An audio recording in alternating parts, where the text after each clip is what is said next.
Good afternoon.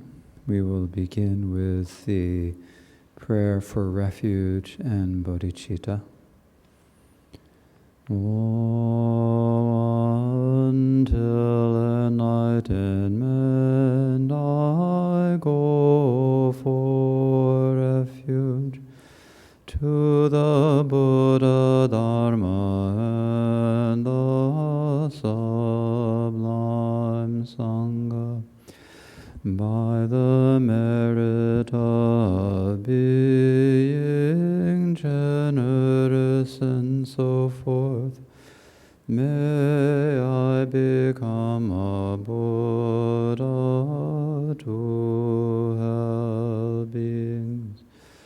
Until enlightenment I go for refuge to the Buddha, Dharma, and the sublime Sangha.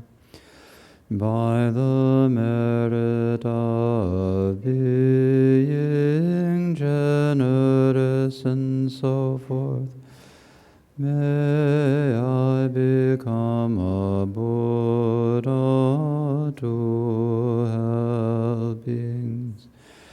Until enlightenment I go for refuge to the Buddha, Dharma, and the sublime Sangha. By the merit of being generous and so forth, may I become a Buddha to help beings. May all beings be happy and have the causes of happiness. May they be free of suffering and the causes of suffering. May they never be parted from the highest joy, which is devoid of suffering. May they dwell in the great equanimity that is free of attachment for or aversion for those near or far. In the Dharma Expanse Palace of Akanishta is the essence of all Buddhas of the three times who shows me directly my mind is Dharmakaya. I prostrate to the glorious exalted Gurus. Please bless me and all sentient beings that our minds become the Dharma. Please bless us that the Dharma become the path. Please bless us that the path dispel confusion. Please bless us that confusion arise as wisdom. Now think to yourself that we must do whatever we can to free all sentient beings who have all been our mothers in past lives from suffering. And the only lasting state of freedom from suffering is what we call in Buddhism the state of Buddhahood. And so we need to bring all sentient beings to that state. And in order to do that, we also have to achieve that state ourselves. And so think to yourselves that this is the reason why we are listening to and teaching the Dharma this afternoon. And with this motivation, please listen to these teachings on the Dharma of the Dharma that we are listening to is the verses on the Treasury of Abhidharma by Vasubandhu, as explained by the Ninth Karmapa Wangchuk Dorje in his commentary, Youthful Play. And within the commentary, Youthful Play, within the Treasury, the verses on the Treasury, there are 8 chapters. And we are discussing the 4th, the teachings on karma. Within the teachings on karma, there is the description of how everything arises from karma. There is this long, major part of the chapter, which is describing an understanding of karma, and then the final passage of the chapter discusses teaching synonyms as an overview. So we're currently discussing the understanding of karma, and within this there are 3 main sections. There is the identification of karma. There is the presentation of karma according to the Great Exposition School, primarily talking about perceptible and imperceptible forms. And then there is the meaning of karma as explained in the sutras. And so that is the section that we are discussing. The section on the meaning of karma as explained in the sutras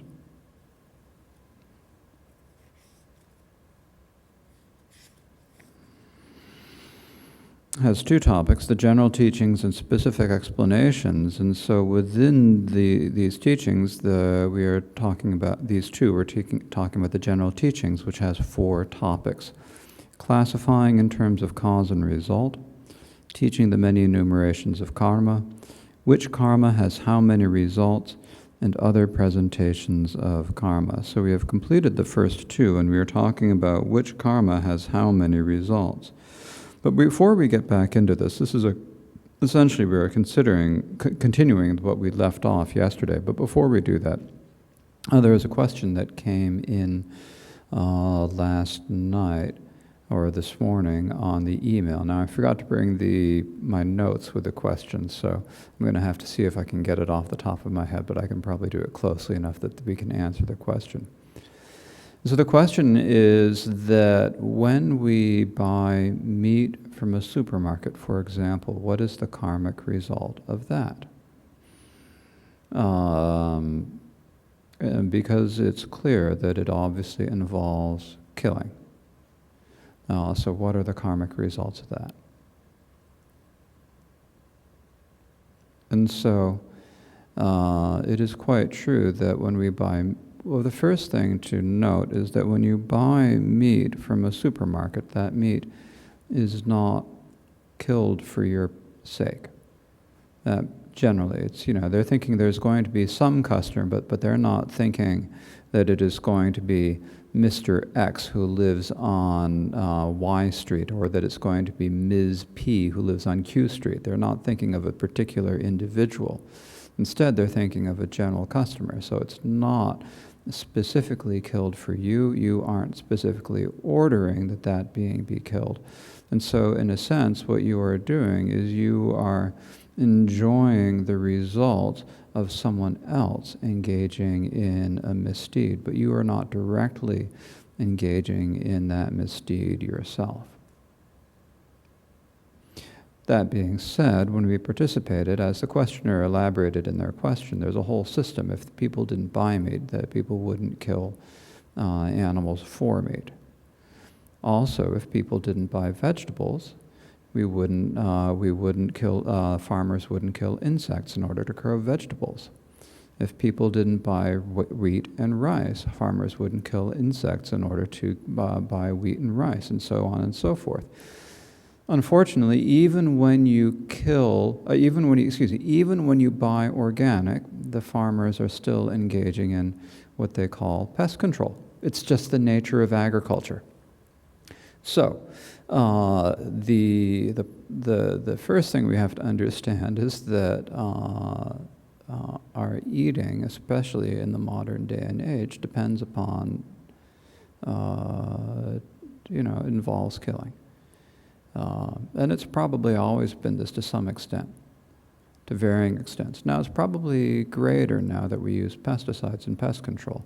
But even before there were modern pesticides and so forth, farmers would plow the soil and kill animals doing that, not thinking I'm going to kill this bug in particular, perhaps. They would also do things to, I'm sure they would have techniques for keeping bugs off of crops and so forth. So we have to remember that any time we're eating, in a sense, there is, the lives of many beings have been taken to put any food on our table.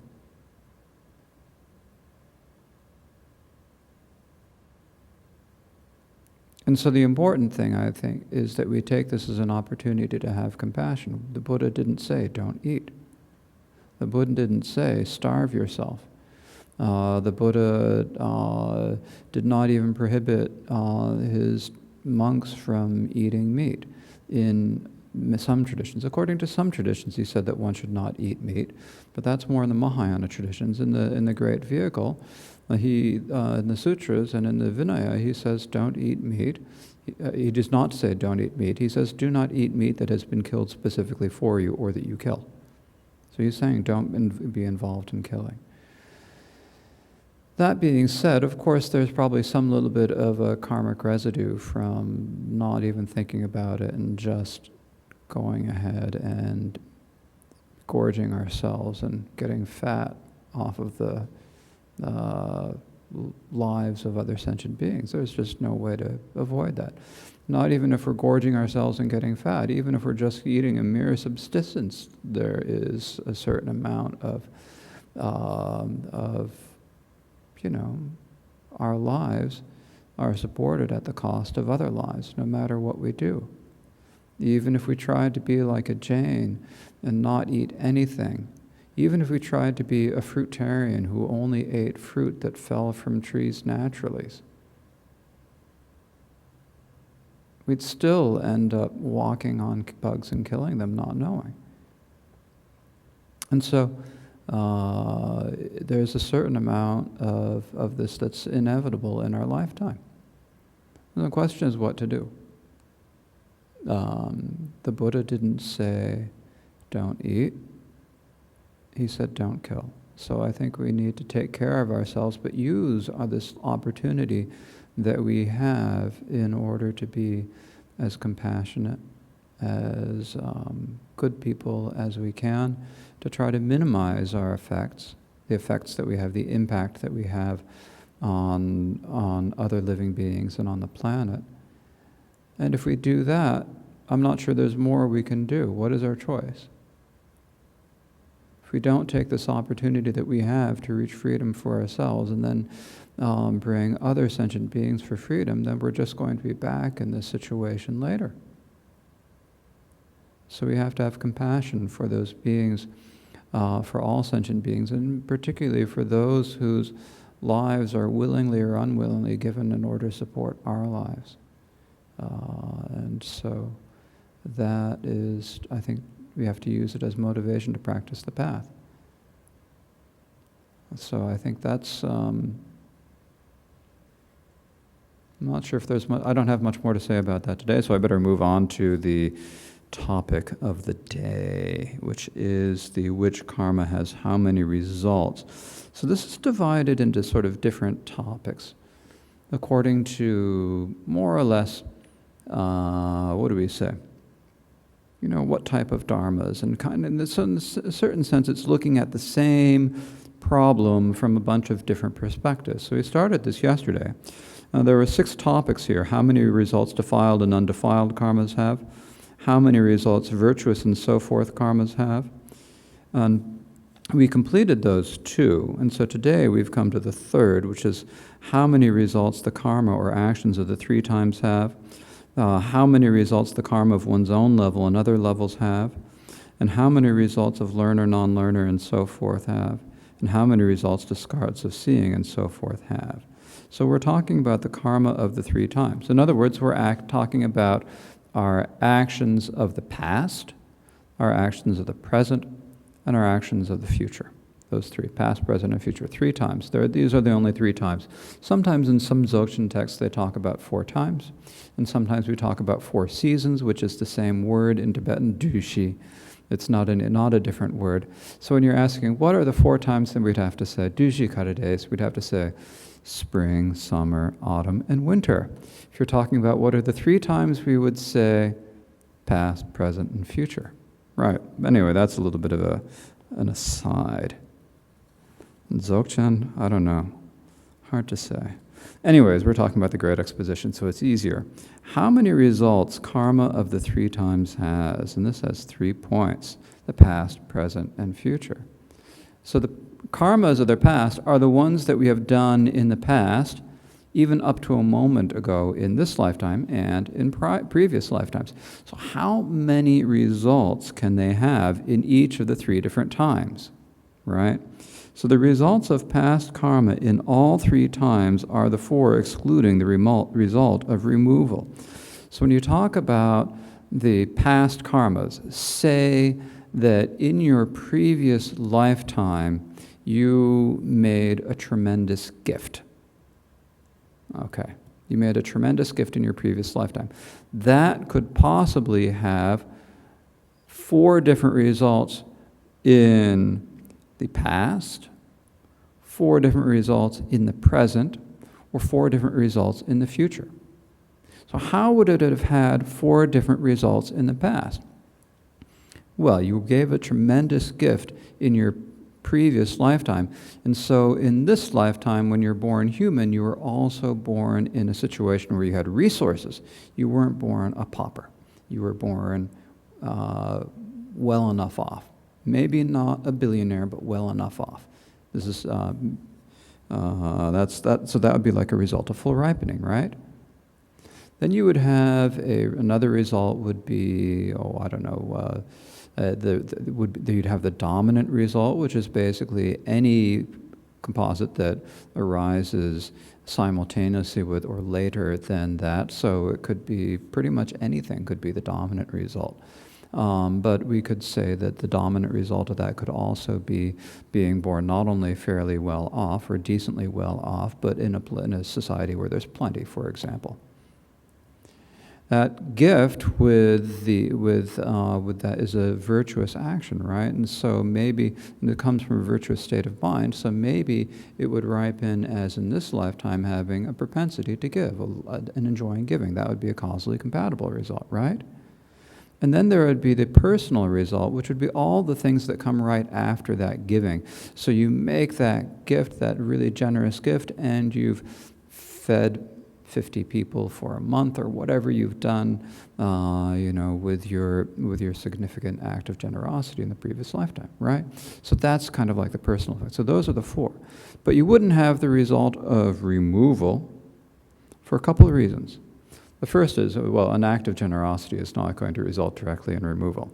The second thing is that when you talk about removal is cessation, so it's not in any of the 3 times. So you can't have a past result of removal, you can't have a present one, you can't have a future one. That's why the result of removal is past. So here, those would all be past results. And you could say the same thing about the present results. You could have a present experience that would be a full ripening of past karma, and the present result, present experience, something that happens in the present could be a dominant result, or it could be the personal result, or the causally compatible result of a past action. And likewise, with future results, they can still all be the same thing. And it kind of follows the same logic as when you're talking about the past actions. In other words, what we're saying is that those past actions, once you've done them, they're going to set in sequence, set in process a chain of cause and effect that's going to result in effects that you've already experienced some of the results. You maybe experienced some of the results, and you may also experience more of the results in the future. It's like it's not limited to just being like one time. The results can happen at different times. Although, of course, they have a limit to the number of results that they can produce. But the past past actions can have results at differing times. In particular, the result of full ripening can last can appear long after that action has been committed. So that's with the results of the past in all 3 times. And so what about the future? So the results of the present, not the future, what about the present? As are the middle's future. So the middle here means the middle in between the past and the future. What's in between the past and future? It's the present. So the middle in this verse refers to the present. Now, in the Chim Abhidharma, this is described as referring to the mid-vow, but in the auto commentary, it is clearly referring to the time. In most commentaries, it's referring to time. As the results of the past are 4, similarly, the future results of karma that is in the middle between the past and future, that is the present. So if at this very moment you are committing an action that could have, then that karma can have 4 results in the future. So example, if at this very moment you are, let's use the same example, you are making a gift, you are writing out that check as I speak to be generous. This is you're doing this. That will have a good ripening in the future. It may end up being reborn as a god or whatever, right? So that would be full ripening in the future. And similarly with the other results, except again for the result of removal, because even if at this moment you are at this very moment you are just attaining the path of seeing. You are seeing and you have that path of no obstacles, and then in the next moment you have the removal. That removal is a result of the present moment, but it is not in a time, because it is cessation. Cessations don't have time. Time only applies to composites. Time is the 5 aggregates. There's no past and no future, no present separate from the 5 aggregates. And the cessations aren't in the 5 aggregates. So that result of removal cannot possibly be in the times. Does that make sense? I see some people in the studio audience nodding their heads, so I hope that you at home are also doing so. Okay, so that's the future.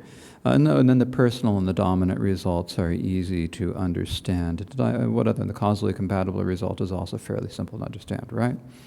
So then with the results of the present, the middle has 2, so the middle, that is the present, has 2 for the middle, which is the present. So there are 2 present results of a present action. And those would be the dominant and the personal result.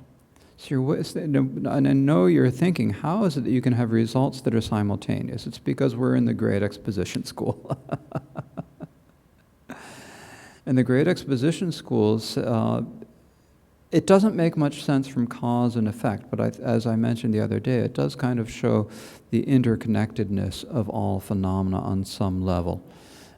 Maybe not as clearly as the Mahayana presentations of interdependence do, but it does show this, where you have the dominant result is any composite phenomena other than the essence of that action, the essence of the cause, that is, did not arise prior to it. So those that are at the same time and those that are later. Right? So any composite phenomena that is arising at the same time. And also the personal result could be something like the mental factors that are concurrent with the cognition at the time that you're doing those actions, because they are the co-emergent, because they are co-emergent causes with the action. If we remember the 6 types of causes from the 2nd chapter, one is the co-emergent cause, and the example of that is mind and mental factors. The consciousness and the mental factors that go along with it are said to be co-emergent causes and results, because they kind of work together. So saying co-emergent causes, they aren't causes in the sense of producing each other, they're causes in the sense of working together. Okay, and then the results of the future, which are here in the verse called unborn. And actually this is kind of, as I have, it's been 10 years, actually been 15 years since I started this translation, and then, almost 10 years since it was published. And in the time I've learned that actually when you're talking about the unborn, it's just a Sanskrit synonym for the future. It's not like a special word. And so sometimes, like when you say makye in Tibetan from a Sanskrit, then it's just actually using a different word for the Sanskrit, different word for the future. And sometimes it's even just using the same Sanskrit word but translating it differently in English. So it really just means future here. But the middle has 2, and the unborn has 3 results that are unborn. It just sounds like, kind of, I don't know, you're talking about zombies or something when you're talking about unborn. Anyways, the future has 3 results that are unborn. So the future, the unborn or future karma, has 3 results that are unborn or in the future, that is.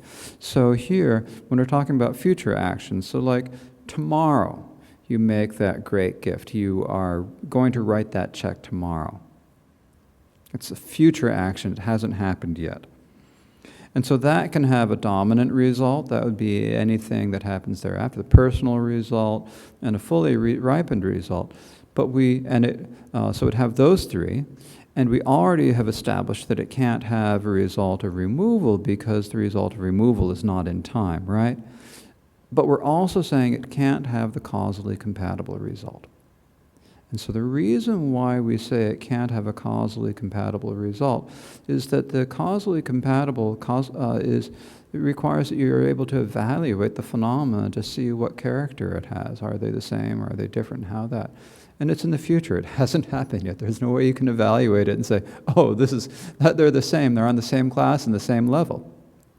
So in that way, the causally compatible, when you're talking about the causally compatible causes and results, then you can't talk about them in terms of the future. You can only talk about them in terms of the past and the present, according to the Great Exposition School.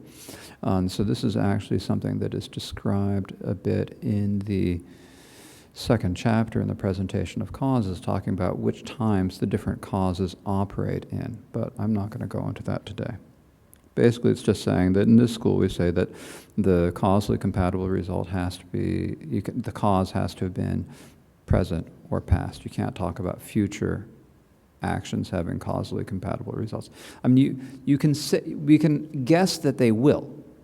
You can say, if I do it, it's probably going to do this, but you can't identify what that specific result is going to be yet, so therefore we don't say it, because you can't be really specific yet. Okay? And why that logic doesn't also apply to the other three is difficult to say. And why you would even say that there is a future result. This is part of the thing about the Great Exposition School. As is described in the 5th chapter, they talk about all three times having substantial existence, which is a kind of, on the one hand, it's kind of interesting idea, because if you talk about someone who's omniscient, who can see the three times, then that would, if you're actually perceiving something, then what you perceive has to exist. And if Buddhas are omniscient and they can see the past, present, and future, are they seeing something that no longer exists? What is it? How can their omniscient knowledge of the future be valid if they're seeing something that doesn't exist? So if you say that the future exists, then you would say that that it has some sort of substantial existence. It just hasn't happened yet, and therefore it's still in the future. That the Buddhas can know the future, and the same with the past. On the other hand, it's clear that the future could be anything. We have no idea what it's going to be, and the past could be anything. And then if you start thinking about omniscience, and you start thinking about, well, then you're in danger of getting into the same problems that led a lot of Christian theologians to posit that the tricky idea in Christianity. And so in Buddhism, we don't accept predestination. We say that you have your own karma. Your karma means that you have the power in your own hand to do things, to affect what's going to happen in the future through your present and future actions, right? So you've got control. It doesn't leave, predestination doesn't work with that. And yet, if the Buddha knows the future, how are we predestined? This is a difficult question. So if you say that the future doesn't really exist, then that somewhat helps. Maybe. Anyways, that was a tangent. Now we are on to the fourth of the topics. How many results the karma of one's own level and other levels have? So what we're talking about with level here, again, just to refresh, we're talking about the 9 levels of the desire realm, the 4 levels of form, and the 4 levels of the formless. So when you're reading the Abhidharma, at least by my translations, and you come across the word level, this is what it means.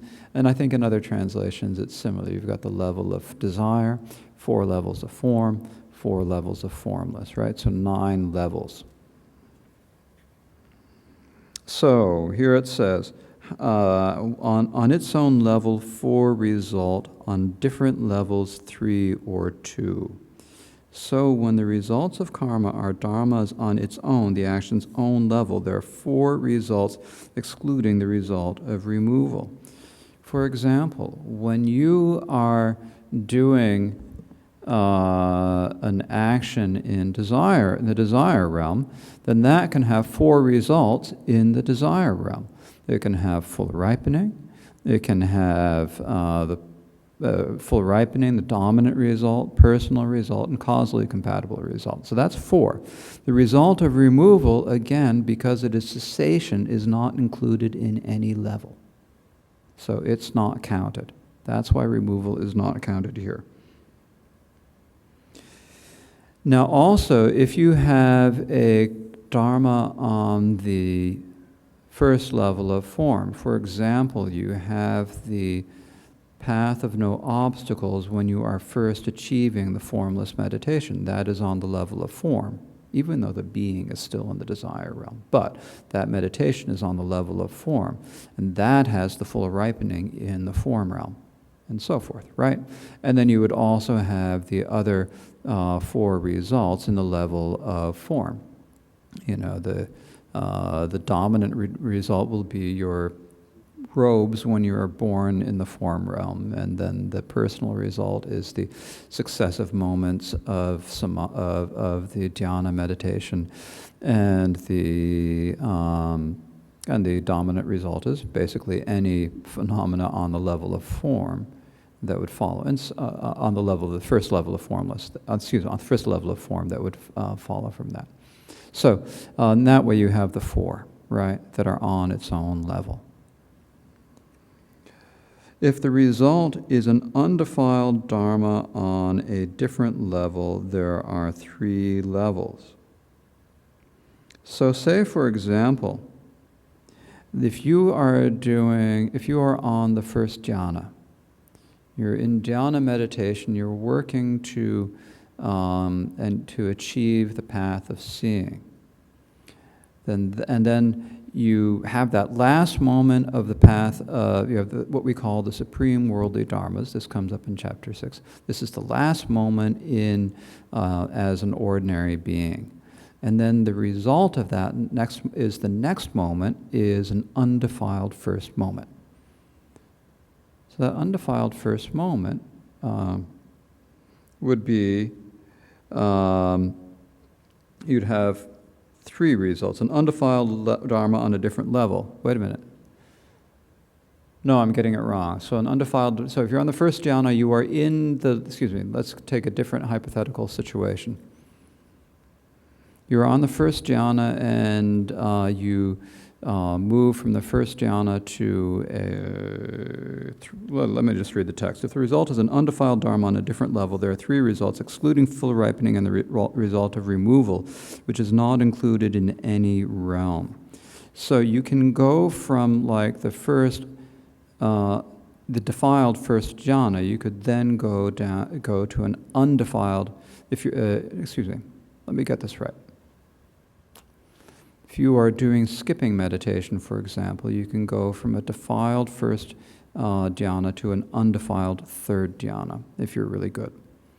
So in this way, that undefiled, that would be an instance of this. And so you have the personal result. But what would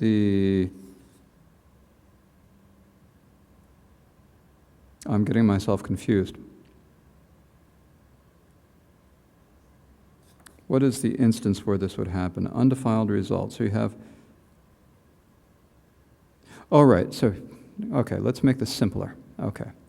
You have an undefiled first dhyana leading to undefiled second dhyana. You're going from one to one. You're just going up and down. You're not skipping. You're just going up and down like in a ladder. So then there are 3 results. You have the causally compatible result because you're going from a lower level to a higher level. So that higher level is causally compatible. You have the personal result, which would be that higher level. And you would have the dominant result, which would be basically anything that arises afterwards. But it wouldn't include full ripening because you have an undefiled action. Undefiled action, right? And not removal because this is not included in any realm. Or if you have a defiled action, like you are on first dhyana and then you go down to the desire realm, there would be 2 results from this. One would be personal and dominant results. So you decide you've been doing dhyana meditation and then you decide to get up from the dhyana meditation. When you get up at that moment, there wouldn't be a causally compatible result of that because you're going down. When you go down, there's no causally compatible result. The causally compatible result can stay on the same level or go higher, but it can't go lower. And so you have the personal and the dominant results. If you're going from the higher to the lower, even if that action had full ripening, it wouldn't ripen on the lower realm, and so forth. Okay, so now that we are all thoroughly confused, how many results? Learner, non-learner, and so forth actions. So learner refers to the paths of seeing and the paths of meditation. It refers to the wisdom of the people who are along the path, people who are going to achieve the result of arhat but haven't yet done it. So the stream enterers, the once returners, and the non-returners. And in particular refers to their undefiled meditation. That's the truth, that's what we mean here. 3, learner and so forth of learner. So there are 3 results that are learner and so forth, non-learner, and neither of those 2 of learner's dharmas. In other words, when you are in your learner meditation, you're on the path of seeing or meditation, in other words, then that can have 3 possible results, or excuse me, that can have that you can have the 3 results that might be learner. You can have 3 that would be non-learner, in other words, achieving arhatship, and then you could have 3 that would be neither learner nor non-learner, which would just be ordinary defiled dharmas. So the 3 results, so they're the same number, but they're kind of different ones. The first 2, the results that are learner and non-learner, exclude full ripening and removal. The reason why they exclude full ripening is because full ripening is defiled, and the undefiled is the antidote for it. So there's no full ripening of either learner or non-learner. Okay? And that also excludes removal. Now the reason why removal is excluded here is because removal is neither learner nor non-learner. Removal is cessation. It's not path. And therefore it's not included among the learner or the non-learner dharmas. So it's cessation. That's the main point. In the Great Exposition School, you have a big, a pretty hard distinction between cessation and path. When you start looking at the Mahayana, in some schools you have presentations where the 2 are actually the same. But we are talking about Great Exposition, so I better not confuse you all. And so the same. Now, when you're talking about the learner leading to a learner, for example, say that you have achieved the path of seeing, and then you're on the path. Right, you've achieved the path of seeing. So that first moment when you've achieved the path of seeing, then that leads to that's the dharma forbearance of suffering of desire, right? Then in the next moment you have the dharma knowledge of suffering of desire. So that would be a personal result of that. It would be a causally compatible result. It would also be a dominant result. It's all 3, right? And so that goes all the way through. And similarly, when you get to, then you can also have non-learner results of learner dharmas. For example, when you have the Vajra-like samadhi just before you achieve arhatship, or just before you achieve the Vajra-like samadhi, the last moment of being on the path of meditation, before you become an arhat. So that leads to the Vajra-like samadhi. And that Vajra-like samadhi is a non-learner phenomenon. So that is like the personal result of the path of meditation. It's also a causally compatible result, and it's also a dominant result. But there's no full ripening. So there are the 3 for the learner, and then for those 2 that for the other. For those that are other, in other words, regular, when you get up out, the learner, the stream enterer, or the once returner gets up out of their meditation to go on an alms round. At that point, they're in a worldly, they're not in their meditation, probably. And so, at that point, they have a regular worldly mind, in a sense, or a relative mind. And so at that point, there would be three results of that karma in the neither learner nor non-learner, which would be excluding full ripening and the causally compatible. So you could have the personal and you could have the dominant, but you can't have causally compatible because you're going down from undefiled to defiled. It's a totally different class, and so there's no way you can have a causally compatible. Now the learner can also have a result of removal, which is also neither learner nor non-learner. So it's another result that could be included there. So that would be 3 for the learners that are neither learner nor non-learner. And then with the non-learners' dharmas, these are the dharmas of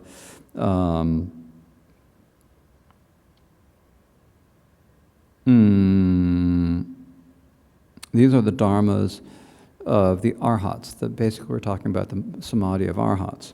The results of the karma of non-learners, if they are learners' dharmas and so forth, are here, and it goes in order again, 1, 3, or 2.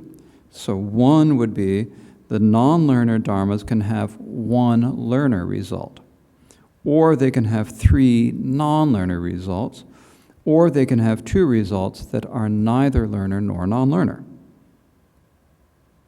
So the result of the karma of non-learners, if they're learners' dharmas and so forth, are the 1 dominant result.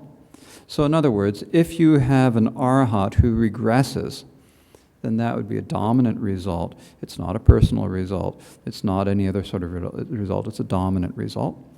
And if they're a non-learner itself, then there would be 3, excluding full ripening and removal.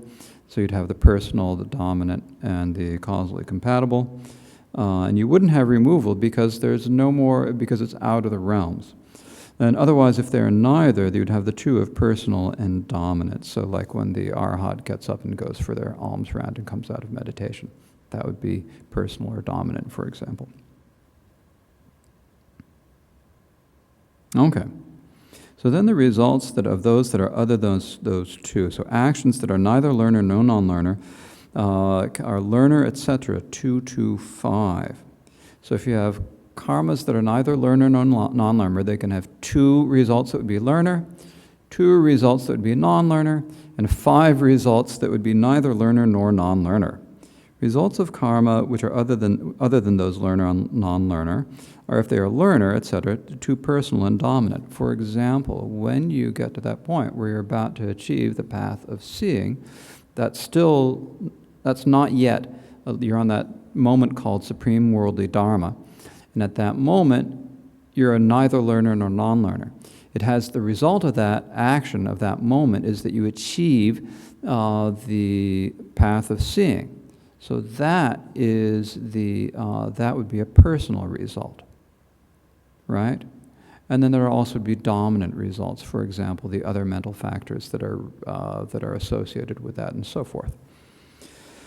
And if they're a non-learner, also those 2 personal and dominant results, because I guess the non-learner dharmas would be,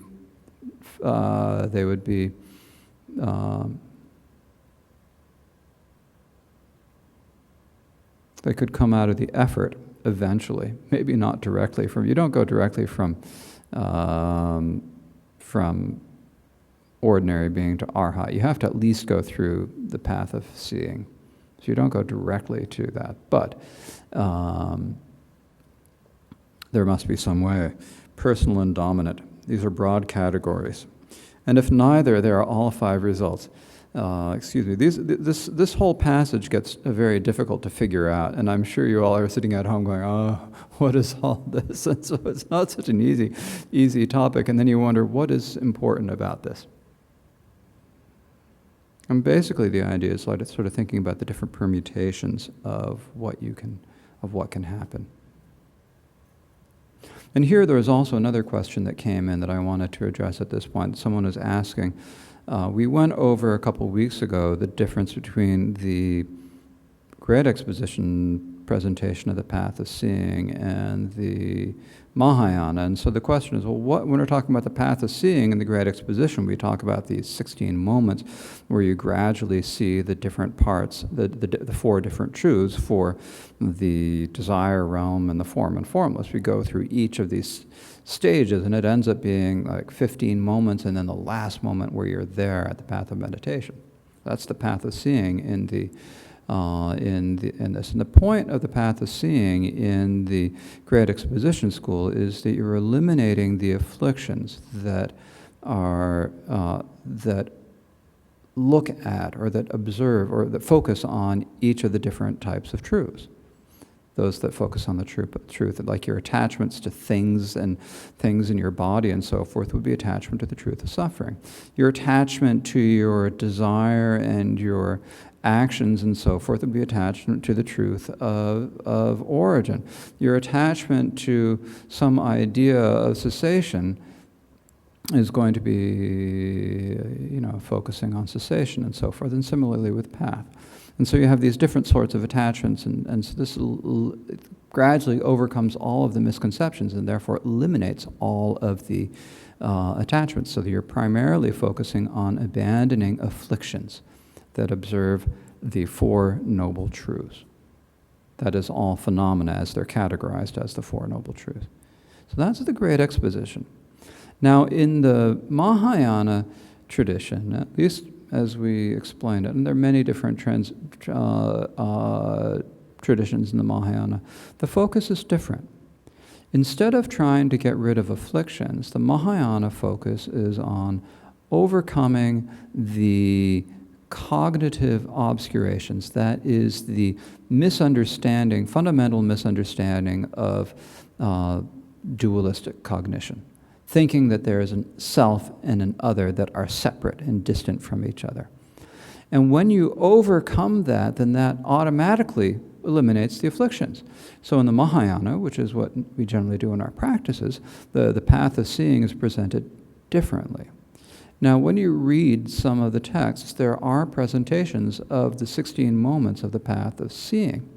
However, there is discussion about whether those are actually 16 moments or whether they're just saying that there are 16 moments in order to kind of fit with the Great Exposition sort of presentation. And in our Kaji tradition, we generally say that actually the path of seeing is you have this moment where you see emptiness as it is, and at that moment it's just one moment. That's the path of seeing, a moment. Then everything after that is path of meditation. So you're seeing the nature of emptiness, and because you see the nature of emptiness, then you eliminate the worst of the afflictions, or the worst and the coarsest of the afflictions, and the worst and coarsest of the cognitive obscurations. But then you've still got a lot more to go through. And so that's why you then go through the process of the 10 bodhisattva levels, where you meditate for a while, and then you so in the Mahayana, you meditate for a while, then you kind of take a jump up when you get to the second bodhisattva level. Then you get to jump up and you go to the third bodhisattva level, and so forth. You've got the 10 different stages of the bodhisattva levels. And in the Great Exposition vehicle, it's different. You go through the path of seeing, and then you eliminate the attachments to each of the 9 realms in order. So there's a different focus, but the main difference is what you're trying to abandon. In the Mahayana, you're trying to abandon cognitive obscurations, and in the Great Vehicle, in the Mahayana, you abandon the cognitive obscurations, and the afflictive obscurations naturally go away. And in the Great Vehicle, you're only worrying about the afflictive obscurations because all you want to do is achieve arhatship, as if that were nothing. It's quite a lot, actually.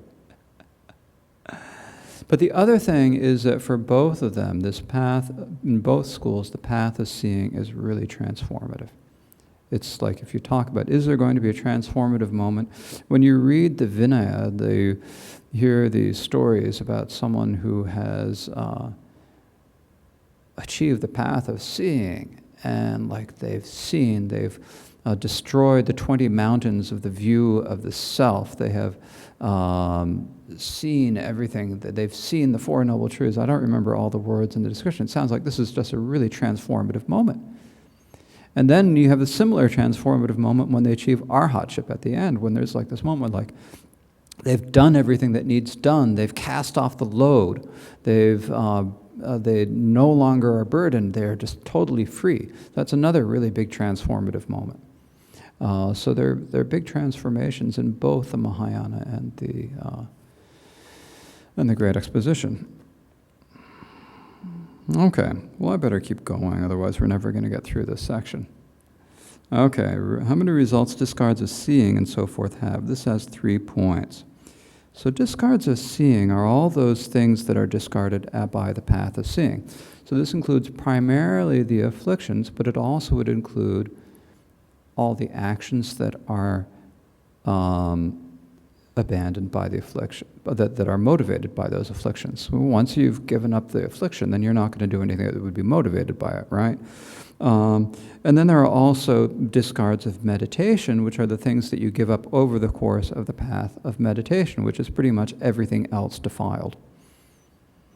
And then there are things that are not discards. So those are the 3 categories. Discards of seeing, discards of meditation, and not discards. So the results of the discards of seeing, etc., are 3, 4, and 1. So the discards of seeing can have 3 results that are discards of seeing, 4 results that are discards of meditation, and 1 that are not discards at all. So here we have the results of the karma of the discards of seeing, if they are discards of seeing, etc., are the 3, excluding full ripening, and the result of removal. Now the reason why full ripening cannot be a discard of seeing is because discards of seeing are always afflicted.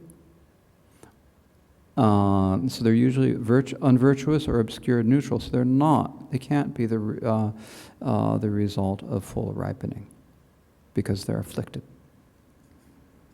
And the result of removal is just, it's not discard.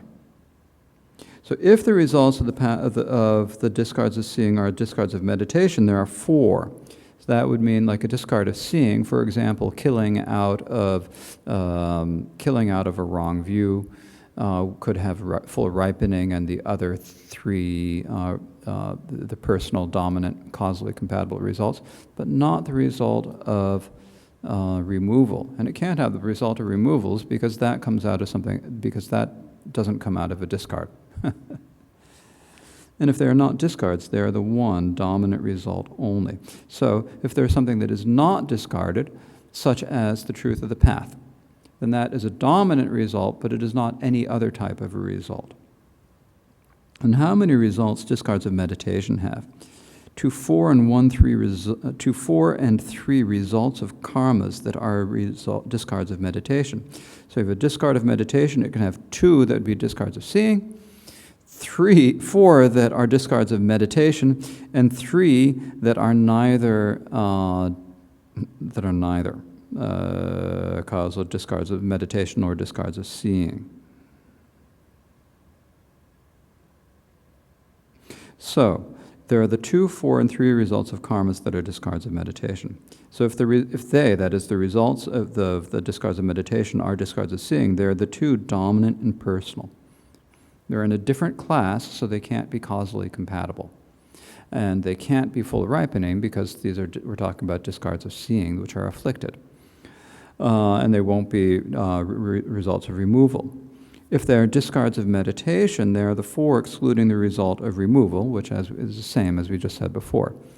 So a discard of meditation, which would be a more subtle level of anger, for example.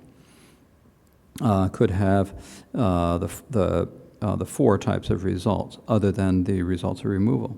If the result is a discard, I think this should say if the result is not a discard. Otherwise, it doesn't make sense. I have to check this one again. If the result is not a discard, they are the three excluding full ripening and the causally compatible. So if it's not a discard, in other words, if the only things that are not discards are cessation and the path. Those are the two things you keep. So that those can be either a dominant result or a personal result, or what is it? A dominant, a personal result, and a result of removal. Okay? So how many results karmas which are not discarded have? So karmas which are not discarded are those that are generally those of the path. Results of what are not discarded are 1, 2, 4 respectively. Those results of karmas that are not discarded are, if the results are discards of seeing, the one dominant result. So basically any action that even that someone else does that's a discard of seeing, it could only be a dominant result. It could not be personal, causally compatible, full ripening, or removal. If there are discards of meditation, they are the two personal and dominant results. And this would be, for example, when someone on the path of meditation gets up from path of meditation and does something, gets up from their meditation, then goes on their alms round or something. That would be like a result of it. So this would either be personal or dominant result, but it's not. But it wouldn't be any of the other three types of results. Or if they are not discards, they would be the four excluding full ripening. So they would be. So this would be saying that essentially we're saying that the truth of the path can have four results that are also either truth of path or truth of cessation. So that is the discussion of the results of how many results each type of action has, which is one of these things that we have. Now, what do we say? You have to think about this one. It's kind of difficult. Anyways, we will move on now. We will keep going a little bit more. I figure if I go through a little bit more today, then I can spend some more time on other things tomorrow. So the other presentations of karma, which has two topics. Which karmas are caused by which cause, and the distinction between propelling and completing karma. So which karmas are caused by which cause? We're talking about the causes about proper and improper actions and the causes of those proper and improper actions. Here the root verses say, improper is afflicted action, degenerate ways as well, some say. So there are two different ways to describe improper karma. So improper karma, you can say that either it's afflicted or it is afflicted, and also things that are just bad manners, basically. Things that are inappropriate in society. So there are kind of these two different ways of describing it. So from the treatise. The treatises teach action that is improper, proper, and neither proper nor improper. What are the characteristics of these, you ask? So we say that there are three types. There is improper karma is afflicted karma because of inappropriate attention itself. In other words, if an action is motivated by inappropriate attention, that is, the mind is engaging the object in an inappropriate way, seeing it for something other than it is, maybe it is concurrent with an affliction, such as desire or hatred or envy or something like that, then that is inappropriate, and so therefore the action that comes out of that is improper action. Alternative. Actions that have degenerated from the abandonment of the 5 wrong ways of acting are improper actions as well, some say. So saying as well means not only afflicted, but also the ones that are just kind of degenerate from the 5 proper ways of acting. Because the way a person walks, sits, eats, and dresses are improper or not in accord with custom. So it is called improper action. So if you walk into that store that says, shirts and shoes, please, and you're barefoot and not wearing a shirt, then that's kind of like improper action, right? That's what we are to put it and I think this could also be considered like wearing your robes improperly and things like that. Proper action is virtuous karma. Others say that it is ways that are not degenerate. So if you have virtuous karma that is, you're doing something virtuous, but you're going bare-chested and barefoot into that store at the same time, then would this, this is kind of, in one sense, it's in an appropriate way, but you're virtuous, so is this a proper action or not? So some people would say no, and some people might say yes. So proper action is virtuous karma. Others says that it is ways that's not degenerate. They're saying that not only do you have to be virtuous, but you also have to wear your shirt.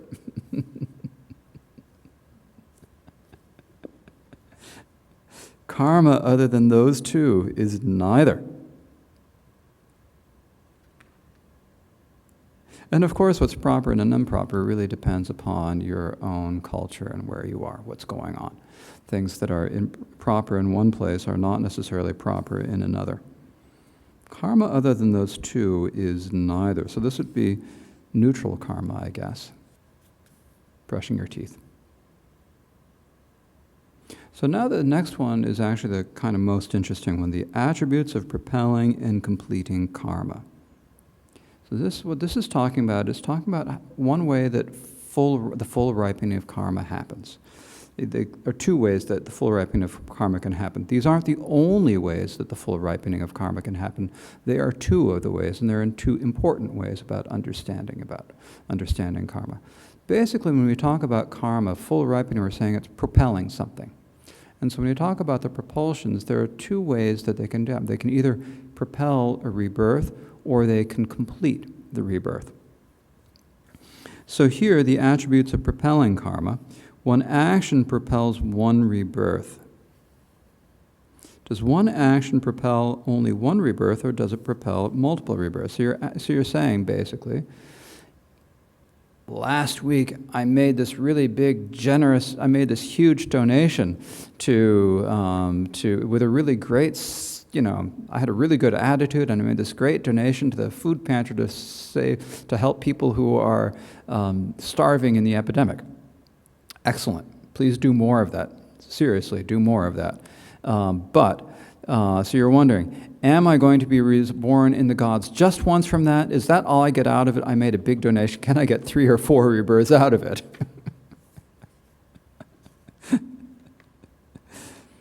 So that's the first one. Likewise, do multiple actions propel one rebirth, or do they propel multiple rebirths? Or if you say, well, okay, I did a bunch of good things, and I want them all to work together to make one rebirth in the future. Is that going to happen? So here, or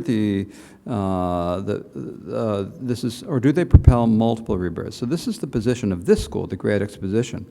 One action propels only one rebirth.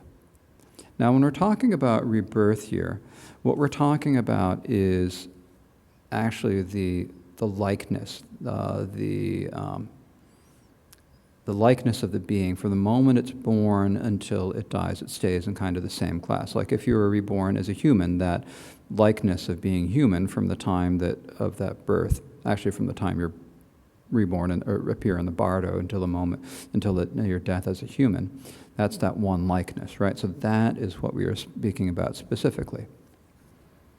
So one action does not propel multiple rebirths. So I'm sorry to say that your donation you made last week is not going to result in multiple good rebirths. And multiple actions do not propel one rebirth. So there's a one-to-one match between actions that propel births. Okay. But that doesn't mean that one action has the only... Actually, let me read the next of this. Sorry, before I get to that part. Well then, it says, in a sutra, Elder Aniruddha said to the monks, by that one merit fully ripening, I was born 7 times among the gods of the 33, until I was born now in the clan of the rich Shakyas.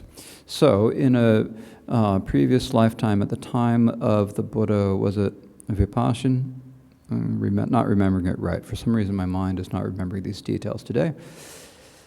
At that time, Aniruddha gave a donation to a Pratyeka Buddha. And as a result of that was born 7 times in the results of realms, the gods of the 33, until it was born now in the clan of the rich Shakas.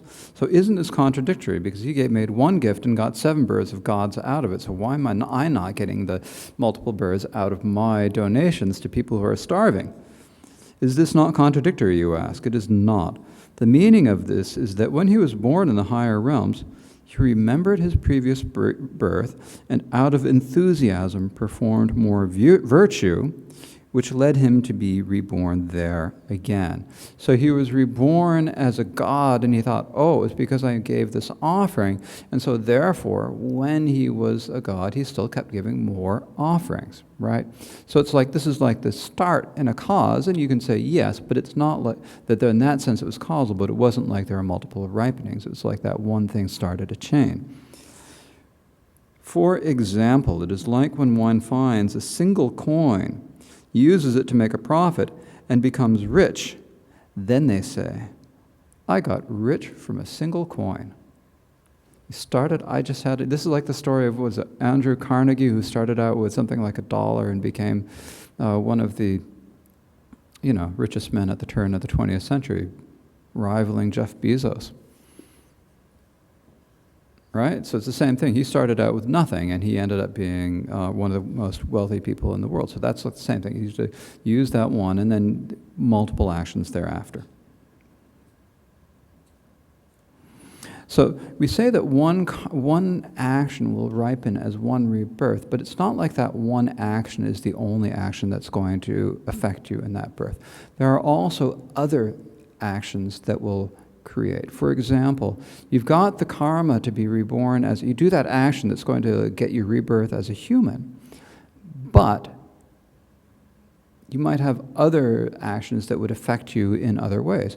Otherwise, everyone would be exactly the same. All people would be exactly the same. We see that there are differences in people. And the reason for that is that when you are born, not only is there the propelling karma that gets you there, there's also the completing karma that kind of completes your form.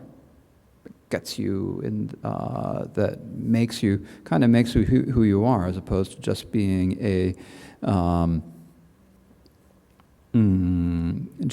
everyone being kind of bland and all the same. So this would be here. There are the attributes of completing karma. There are multiple completing factors. If many karmas propelled a single birth, many similar likenesses would be propelled, which is not logical. So there are many karmas that operate, that ripen when you take birth, but only one propels the likeness. The others are what we call completing factors, or completing karmas. It is proposed that there are multiple completing factors for a likeness propelled by a single karma. In other words, at the time that you are reborn, there are also completing factors that then tell whether you're going to have black hair, blonde hair, brown hair, blue eyes, green eyes, eyes or no eyes, ears or no ears. And so all of these are dependent upon different factors that all come together at the same time. These are the completing factors. So one karma gets you to be human, the other karmas sort of determine what kind of a human. Or one karma gets you to be a dog, the others get you to be what kind of a dog. Are you going to be a Labrador Retriever? Maybe not that, but are you going to have all your faculties and so forth? Beings born as a human from a single propelling karma are similar in being human. So all of us who are listening now, we're all humans. We've had similar karmas that got us to be born here. But some have beautiful bodies and so forth because of virtuous completing factors, and some have ugly bodies and so forth because of non-virtuous completing factors. In other words, the auto commentary also specifically mentions like having all your faculties, not having all your faculties, things like that. So those are the aspects. The analogy is, it is like, for example, a single artist drawing the outlines and several other artists filling in the color. So like when you're painting a mural, It's too big for one person to do. Even if you have a small painting, one person's usually going to do it. But you have a big painting. So one main artist goes through and puts it all out. They map out the letters on the street, BLACKLIVESMATTER, on the street, right? In huge letters. And then hundreds of people all come in and paint it, right? So you've got the one propelling, which is writing all them out. Then you've got all of the completing, which is everyone filling all the letters in, right? Dispelling doubts about propulsion. The two absorptions without mind do not propel, nor does attainment. There are other things with full ripening than just propelling karma. So, there are so the propelling and the completing karmas are like setting you up at the beginning. There are other full ripenings that happen during your lifetime. But there are other phenomena, other actions that we do. So some of them do not propel a likeness. The two absorptions without a mind do not propel a likeness because they do not arise simultaneously with action. So when the two absorptions are the absorption of cessation and the conception-free absorption. So to remind you, the absorption of cessation is when arhats decide they want to go into really deep meditation, and they enter the meditation of the peak of existence, and then go into an even deeper state of meditation where their mind and mental factors cease. That's the meditation of absorption, or the absorption of cessation. Then there's the concept-free absorption, which is something that non-Buddhist meditators do, which is where they're on the fourth dhyana, and they meditate in a way that stops all mind and mental factors. So in these two absorptions, there's no mind and mental factors. So they do not propel a likeness because they don't have any action that goes along with them. While you're in them, there's no action happening. You're just in the zone, shall we say. You are just in that absorption, not doing anything. Nor does the attainment of propelling karma propel a likeness, because what is attained and the result are separate. Separate or separated?